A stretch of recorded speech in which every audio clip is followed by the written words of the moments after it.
Hello aspirants, నా పేరు Sandeep. Currently working in public sector bank. ఈరోజు ఈ వీడియోలో నా యొక్క ఆర్ఆర్‌పిఓ ఇంటర్వ్యూ ఎక్స్‌పీరియన్స్ అనేది క్లియర్‌గా చెప్తాను. సో, వీడియో అనేది పూర్తిగా చూడండి. నేను యాక్చువల్‌గా ఆర్ఆర్‌పిఓ అనేది 3 టైమ్స్ ఎళ్ళాను ఇంటర్వ్యూకి.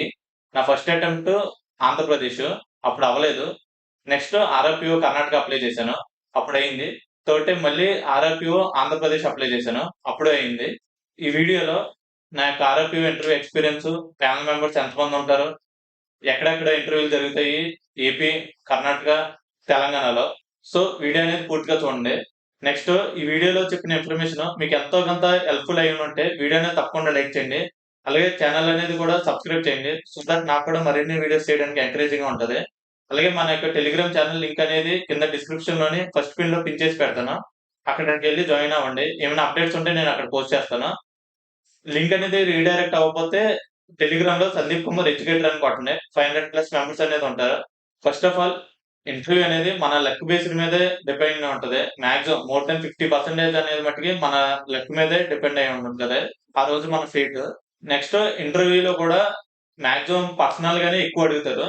చెప్పలేము. అంటే ఒక్కోసారి ఒక ప్యానెల్‌లో మొత్తం పర్సనల్ గురించి అడిగి పంపించేయొచ్చు. లేకపోతే మొత్తం బ్యాంకింగ్ మీద అడగొచ్చు. సో, చెప్పలేము ఏ విధంగా ఉంటదన్నది. నెక్స్ట్ ఆర్ఆర్‌పిఓ అనేది ఆంధ్రప్రదేశ్‌లో అయితే గుంటూరులో జరుగుతది. చైతన్య గోదావరి వాళ్ళు కండక్ట్ చేస్తారు. వాళ్ళ హెచ్ఆర్ డిపార్ట్‌మెంట్. నెక్స్ట్ కర్ణాటకలో చూసుకుంటే కర్ణాటక గ్రామీణ బ్యాంక్ వాళ్ళు కండక్ట్ చేస్తారు. మైసూర్‌లో ఉంటది. నెక్స్ట్ తెలంగాణలో చూసుకుంటే తెలంగాణ గ్రామీణ బ్యాంక్ వాళ్ళు కండక్ట్ చేస్తారు. యాక్చువల్‌గా వాళ్ళు ఎస్‌బీఐ క్వార్టర్స్‌లో చేశారని విన్నాను నేను లాస్ట్ ఇయర్ ప్రకారం అయితే. ఎవరైనా వీడియో చూస్తున్న వాళ్ళు ఎవరైనా లాస్ట్ టైమ్ ఆర్ఆర్‌పిఓ తెలంగాణలో అప్లై చేసి ఉంటే ఎక్కడ జరిగిందో చెప్పండి. సో దట్ మిగతా వాళ్ళకి కూడా తెలుస్తది. నెక్స్ట్ చాలా మందికున్న డౌట్ ఏంటంటే ఇంటర్వ్యూ అనేది ఏ లాంగ్వేజ్‌లో జరుగుతది? ఇంగ్లీషా? తెలుగా? ఏపీ, తెలంగాణలో చూసుకుంటే బైలింగ్వల్ తెలుగు, ఇంగ్లీషు. ఒకవేళ మీరు తెలుగులో కంఫర్టబుల్‌గా ఉంటే తెలుగులో చెప్పొచ్చు. ఏమవ్వదు. కర్ణాటకలో చూసుకుంటే ఇంగ్లీష్‌లోనే జరుగుతది. అంటే మీరు లాంగ్వేజ్ రాదు అన్న పక్షంలో వాళ్ళు ఇంగ్లీష్‌లో అడుగుతారు. ఒకవేళ మీకు లాంగ్వేజ్ అనేదొస్తే కన్నడలో ప్రొసీడ్ అవ్వచ్చు. సో, పర్టిక్యులర్‌గా ఈ లాంగ్వేజ్‌లో అడుగుతారా అనైతే ఏం లేదు.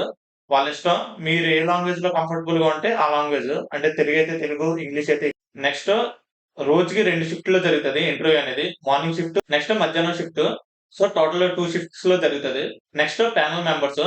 అది కూడా డిపెండ్. అంటే 4 మెంబర్స్ ఉండొచ్చు, 5 మెంబర్స్ ఉండొచ్చు, 6 మెంబర్స్ ఉండొచ్చు. చెప్పలేము. ఒక్కోసారి ఏమవుతదంటే, ప్యానెల్ మధ్యలో కూడా ఒక్కోసారి బయటికెళ్తారు. అలాంటప్పుడు ముగ్గురు, నలుగురు కూడా ఉండొచ్చు. చెప్పలేమది. సో, యావరేజ్‌గా 5 మెంబర్స్ ఉంటారు.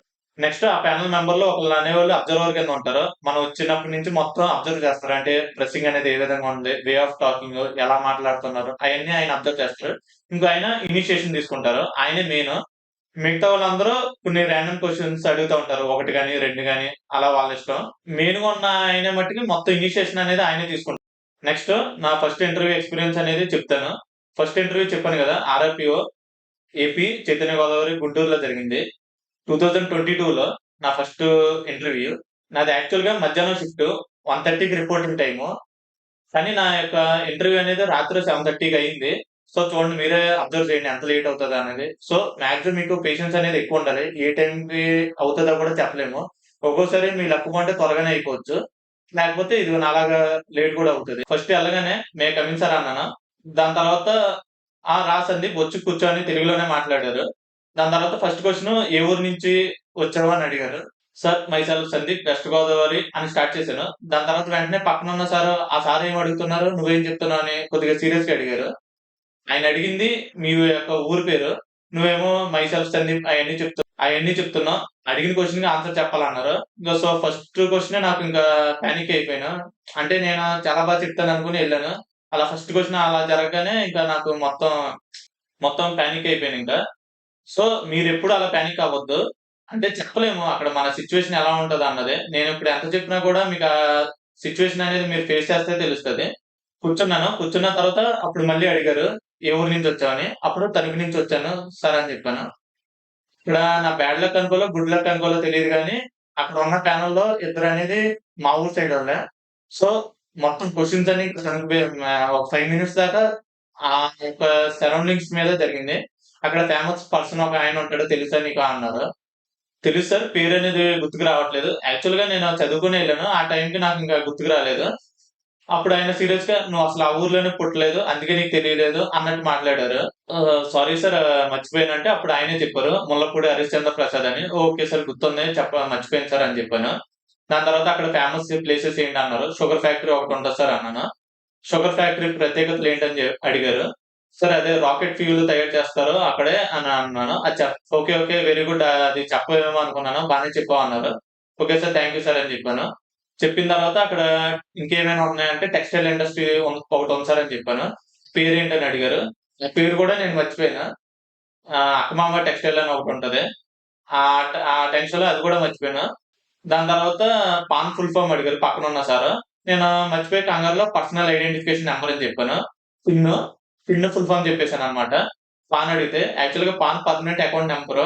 అంటే మనకి ఎలా ఉంటదంటే మనకు అన్ని తెలుసు, ఆ టైంకి మనకి చెప్పలేము అనమాట ఆ టెన్షన్ వల్ల. సో మాక్సిమం కంగారైతే పడకండి. మీరు మాక్సిమం ఫ్రీగానే కూల్ గా ఉండి చెప్పండి. నెక్స్ట్ ఐబీపీఎస్ ఫుల్ ఫామ్ అడిగారు.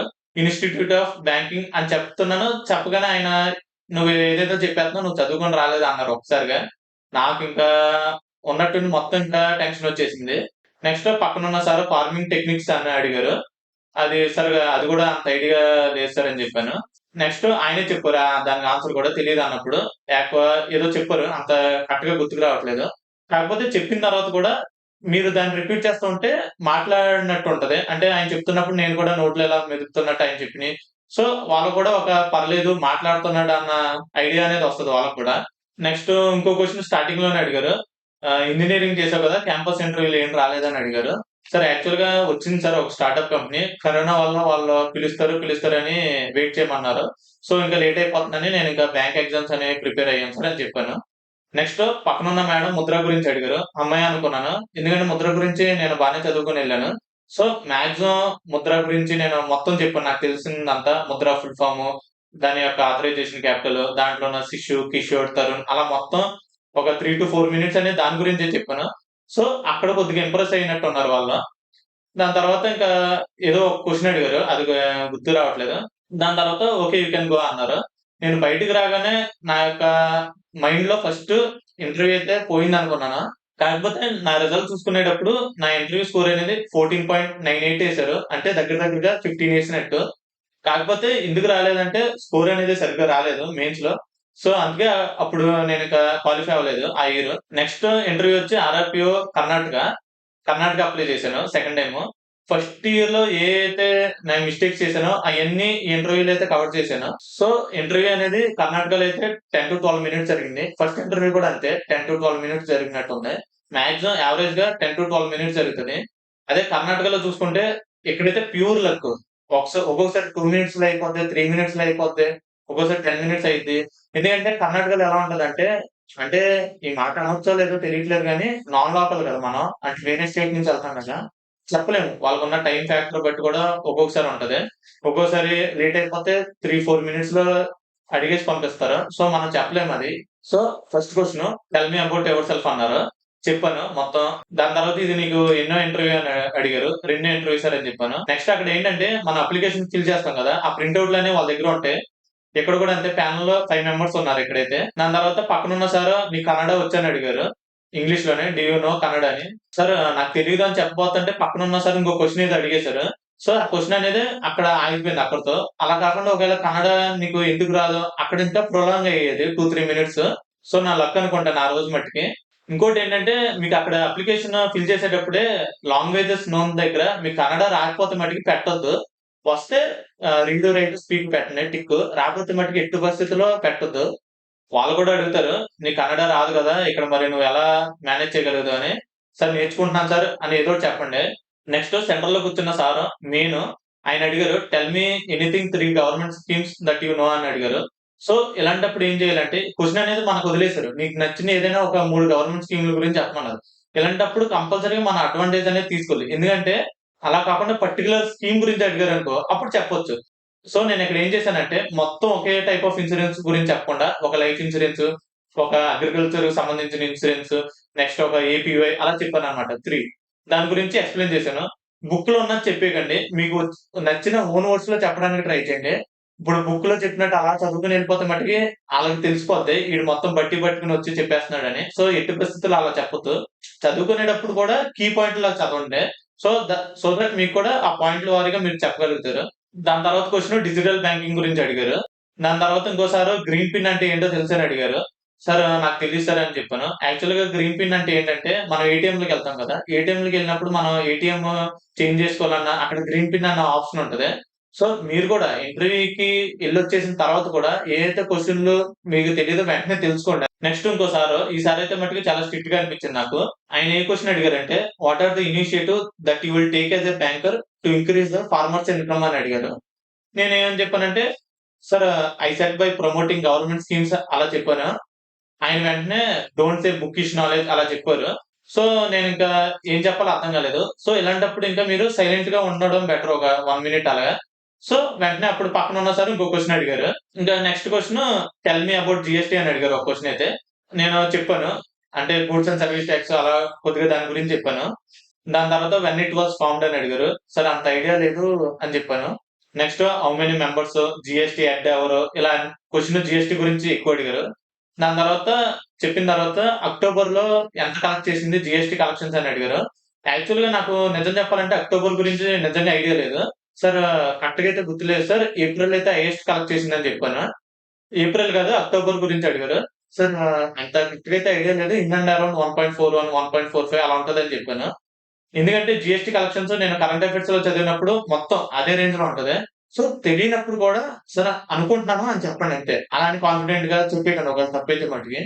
నెక్స్ట్ డిజిటల్ బ్యాంకింగ్ గురించి ఒక క్వెషన్ అడిగారు.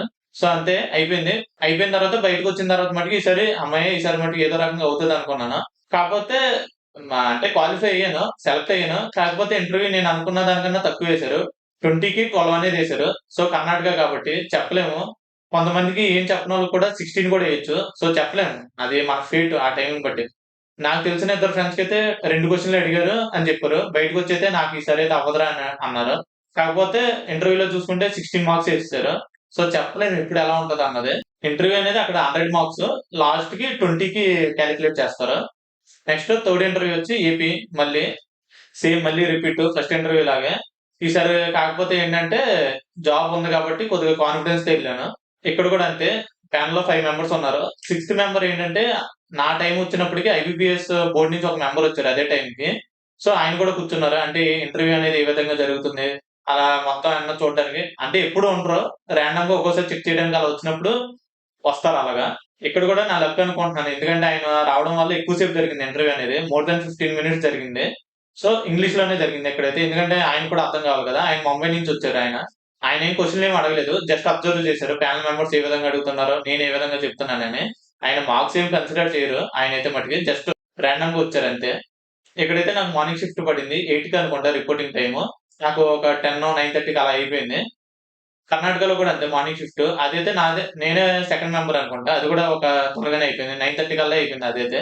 So first question tell me about your self అని అడిగారు. నేను ఇంగ్లీష్‌లో బానే చెప్పాను. అక్కడ టెల్ మీ అబౌట్ యువర్ సెల్ఫ్‌లోనే నేను ఇలా ఆర్‌ఆర్‌పీఓ ఆల్రెడీ వర్క్ చేస్తున్నాను సార్ అని చెప్పాను. వాళ్ళ దగ్గర కూడా ఒక అప్లికేషన్ ఉంటది. దాంట్లో ఎక్స్‌పీరియన్స్ ఉంటది కదా! దాంట్లో కూడా వాళ్ళు చూసారు. దాంట్లో మెయిన్‌గా సెంటర్‌లో కూర్చున్న ఆయన సో నీకు ఆబ్వియస్‌గా నా ఫస్ట్ క్వెషన్ ఏంటన్నది నీకు తెలుసు. సో అక్కడి నుంచి ఇక్కడికి ఎందుకొస్తున్నావు అని ఒక 3 సాలిడ్ రీజన్స్ అనేది చెప్పు అన్నారు. సో నేను ఫస్ట్ సార్ మనకి ఎప్పటికైనా లాంగ్వేజ్ బ్యారియర్ అనేది ఉంటది కదా సార్. ఇక్కడైతే మనకి ఈజీగా ఎక్స్‌ప్లెయిన్ చేయొచ్చు ఏమైనా గాని అని చెప్పాను. సో వెంటనే ఆయన నీకు తెలీదా మరి ఫస్ట్ టైమ్ అప్లై చేసినప్పుడు అన్నారు. తెలీదు సార్. కాకపోతే నేను ఆల్రెడీ ఫస్ట్ అటెంప్ట్ ఇక్కడే వచ్చాను ఆర్‌ఆర్‌పీఓ. అప్పుడు అవ్వలేదు. సో సెకండ్ టైమ్ రిస్క్ ఎందుకని మళ్ళీ కర్ణాటకలో అప్లై చేశాను సార్. ఓకే. ఓకే అన్నారు. నెక్స్ట్ ఇంటికెళ్ళడానికి కూడా దూరం అయిపోతుంది సార్. సో ఇంట్లో వాళ్ళు కూడా ఇంకో అటెంప్ట్ ట్రై చేయి వస్తే వచ్చిందన్నారు. సో అందుకని మళ్ళీ వాళ్ళ కోరిక కోసం మళ్ళీ ఇప్పుడు అప్లై చేశాను సార్. ఈ ఇంటర్వ్యూలో ఎలా జరిగిందంటే నేను ఆల్రెడీ వర్క్ చేస్తున్నాను కదా! సో నా వర్క్ రిలేటెడే ఎక్కువ అడిగారు. సో మీకు ఈ టెర్మినాలజీ అర్థం కాకపోయినా కూడా మీరేం కంగారు పడకండి. ఎందుకంటే మిమ్మల్ని ఏమి అడగరు. ఒకవేళ మీరు ఆల్రెడీ వర్క్ చేస్తే ఇలాంటి క్వెషన్స్ పడొచ్చు మీకు. సో బ్రాంచ్ బిజినెస్ ఎంత అని అడిగారు. నేను చెప్పాను. సార్ 35 క్రోర్స్ అలా చెప్పాను. దాంట్లో అడ్వాన్స్ ఎంత? ఎన్‌పీఏ ఎంత? డిపాజిట్‌లెంత? సో దాని గురించి మొత్తం అడిగారు. దాని తర్వాత నేను యాక్చువల్‌గా అక్కడ క్లర్క్‌ని ఎవరు ఇవ్వకపోవడం వల్ల క్యాషియర్ కింద చేశాను. సో నేను ఇలా క్యాషియర్ కింద చేశాను సార్. అడ్వాన్స్ గురించి ఎక్కువ నేర్చుకోలేదని చెప్పాను. ఉన్నది ఉన్నట్టే చెప్పాను నేనైతే. సరే అలా అయితే క్యాషియర్ కింద చేస్తున్నావు అన్నావు కదా! మీ యొక్క క్యాష్ లిమిట్ ఎంత అని అడిగారు. అంటే మన బ్రాంచ్‌లో ఎక్కువ క్యాష్ అనేది మెయింటైన్ చేయకూడదు. సో 7,00,000, 8,00,000 సార్ అని చెప్పాను. దాని తర్వాత ఒకవేళ ఎక్కువ డిపాజిట్‌లు అనేది వస్తే ఏం చేస్తారని అడిగారు. అదే సార్ మన తాలూకు బ్రాంచ్ ఉంటది కదా! అక్కడ డిపాజిట్ చేస్తాం సార్ అని చెప్పాను. సరే ఓకే అన్నారు. దాని తర్వాత మార్ట్‌గేజ్ అంటే ఏంటి? హైపోథెటికేషన్ అంటే ఏంటి? ప్లెడ్జ్ అంటే ఏంటి? ఇలా బ్యాంకింగ్ రిలేటెడ్ సమ్ క్వెషన్స్ అడిగారు. దాని తర్వాత పక్కన ఉన్న ఇంకో సారేమో ఏపీ కదా! ఎన్ని డిస్ట్రిక్ట్స్ ఉన్నాయని అడిగారు. 13 ఉండేవి సార్. 26 అయినాయి సార్ అని చెప్పాను. ఏ విధంగా డివైడ్ చేశారని అడిగారు. సార్ మనకి 25 ఎంపీస్ కదా సార్. సో, ఆ విధంగా డివైడ్ చేశారని చెప్పాను. సో, మరి 26 అయింది గదా! నువ్వు చెప్పిన ప్రకారం అయితే 25 ఎంపీస్ కదా! అని అన్నారు. అదే సార్ మాక్సిమం నేనైతే అదే అనుకుంటున్నాను సార్ అని చెప్పాను. ఓకే. ఓకే. నువ్వు చెప్పిన దాంట్లో కొంతవరకు కరెక్ట్. అని తర్వాత సార్ ఏదో ఎక్స్‌ప్లెయిన్ చేశారు దాని గురించి. ఇంకా మాక్సిమం అదే నా పని అక్కడ ఏ విధంగా ఉండేది. అంటే క్యాజువల్ గానే జరిగింది ఈ ఇంటర్వ్యూ అయితే మటికి. నెక్స్ట్ రిజల్ట్ అప్పుడు ఇది కూడా సెలెక్ట్ అయ్యాను. కాకపోతే ఇంటర్వ్యూ అనేది 13 పాయింట్ సంథింగ్ చేశారు. నేను ఇంకా ఎక్కువ ఎక్స్‌పెక్ట్ చేశాను. సో, ఇది నా యొక్క ఆర్ఆర్‌పీఓ ఇంటర్వ్యూ ఎక్స్‌పీరియన్స్ అనేది. నెక్స్ట్ ఐబీపీఎస్ పీఓ ఇంటర్వ్యూ గురించి కూడా చేస్తాను. యాక్చువల్‌గా ఇదే వీడియోలో చేద్దాం అనుకున్నాను. వీడియో లెంత్ అనేది ఎక్కువైపోతుంది అని చేయట్లేదు. మీరు కూడా చెప్పండి ఒకవేళ వీడియో లెంత్ ఎక్కువైనా పర్లేదు సార్ అంటే నేను చేస్తాను. కాకపోతే ఏంటంటే ఎక్కువ చేస్తే మళ్ళీ చూడరేమో అని భయంతోనే ఎక్కువ మినిట్స్ పెట్టట్లేదు. మీరు కామెంట్ సెక్షన్‌లో చెప్పండి. దాన్ని బట్టి నేను కూడా ఫ్యూచర్ ఎలా చేయాలనేది ప్లాన్ చేస్తాను. సో, మీరు ఇంటర్వ్యూకెళ్ళేటప్పుడు మటికి పర్సనల్ మీద అడగొచ్చు. బ్యాంకింగ్ మీద అడగొచ్చు. సో, ఏ క్వెషన్స్ అడుగుతారా అన్నది ఎవరికీ తెలీదు. ఒక్కొక్కసారి అయితే క్వాంటిటేటివ్ ఆప్టిట్యూడ్ మీద కూడా అడుగుతారు. సో, చెప్పలేము ఇంటర్వ్యూ అనేది ఏ విధంగా జరుగుతదని. ఎవ్వరు చెప్పలేరు. నెక్స్ట్ నేను ఇంకా క్లియర్‌గా ఆర్ఆర్‌పీఓ ఇంటర్వ్యూ ఉన్నప్పుడు ఇంకా క్లియర్‌గా డెడికేటెడ్ వీడియో అనేది చేస్తాను. So, that's it. ఈ వీడియో మీకు ఎంతో కొంత హెల్ప్‌ఫుల్ అయిందనుకుంటున్నాను. ఈ వీడియో గాని ఎంతో కొంత హెల్ప్‌ఫుల్ అయ్యుంటే వీడియో అనేది తప్పకుండా లైక్ చేయండి. సో దట్ నాకు కూడా మరిన్ని వీడియోస్ చేయడానికి ఎంకరేజింగ్‌గా ఉంటది. అలాగే ఛానల్ అనేది కూడా సబ్స్క్రైబ్ చేయండి. So, once again thank you for watching this video.